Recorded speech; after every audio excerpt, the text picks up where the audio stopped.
is. I mean, Judaism does not have a history of formal theology as central to its self-understanding.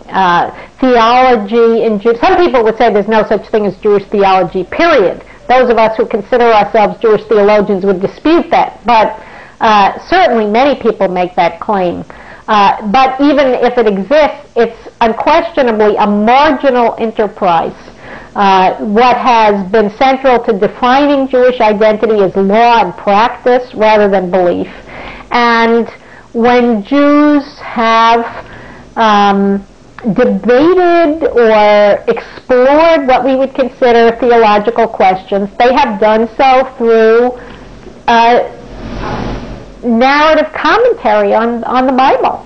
So they've explored the Bible stories, they've asked questions about them, but they've told more stories in response to those questions. So there's a real freedom and playfulness in exploring fundamental questions that you don't get in the Christian tradition, which is much more concerned with theological definition, because in the end what makes you a good Jew or a bad Jew or the kind of Jew that you are is how you behave and not what you believe.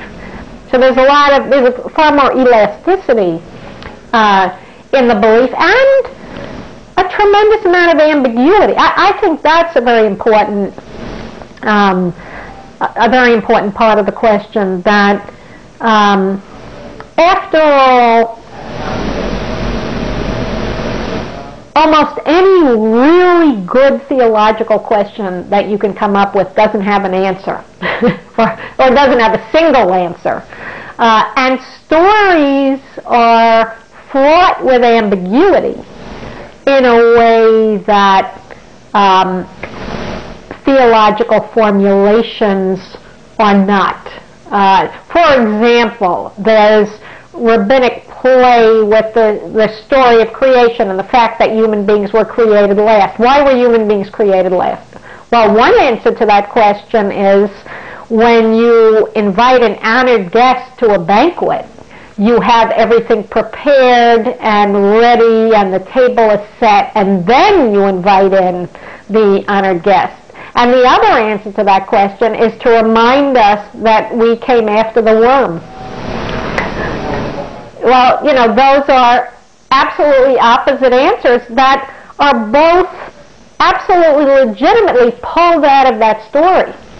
But if you were to try to formulate a position on what is the place of human beings in creation and you said both those things, you'd be accused of being contradictory.